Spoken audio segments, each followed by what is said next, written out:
আসন্ন নতুন শিক্ষক নিয়োগ বিজ্ঞপ্তির জন্য বেসরকারি শিক্ষা প্রতিষ্ঠানগুলোর অনলাইন রেজিস্ট্রেশন কার্যক্রম শুরু নিয়ে টেলিটকের সাথে সভা করেছে বেসরকারি শিক্ষক নিবন্ধন ও প্রত্যয়ন কর্তৃপক্ষ এনটিআরসিএ। সভায় আগামী বৃহস্পতিবার রেজিস্ট্রেশনের ডেমো দেখানোর সিদ্ধান্ত হয়েছে। সোমবার বিকেল ৩টায় এনটিআরসিএ সম্মেলন কক্ষে এ সংক্রান্ত সভা অনুষ্ঠিত হয়। এনটিআরসিএ চেয়ারম্যান মোহাম্মদ আমিনুল ইসলামের সভাপতিত্বে অনুষ্ঠিত সভায় সংস্থাটির শীর্ষ কর্মকর্তারা উপস্থিত ছিলেন। সভার একটি সূত্র জানিয়েছে, রেজিস্ট্রেশনের কার্যক্রম শুরুর জন্য সফটওয়্যারের একটি ডেমো দেখানোর সিদ্ধান্ত হয়েছে। এ ডেমোতে কোনো সমস্যা না থাকলে আগামী সপ্তাহে রেজিস্ট্রেশন কার্যক্রম শুরু করা হবে।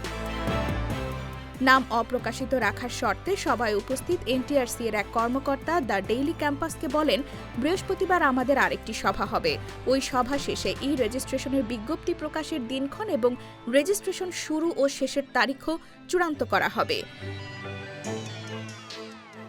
এদিকে বেসরকারি শিক্ষা প্রতিষ্ঠানের শিক্ষক নিবন্ধন বিধিমালায় কাম্য শিক্ষাগত যোগ্যতায় আমূল পরিবর্তন আনা হয়েছে। ৪০টি বিষয়ের মধ্যে শিক্ষাগত যোগ্যতার সমতা করায় নিবন্ধনধারীদের চাকরি পাওয়ার সম্ভাবনা বেড়েছে। আসন্ন ১৯তম শিক্ষক নিবন্ধন থেকে এটি কার্যকর করা হবে বলে জানা গেছে।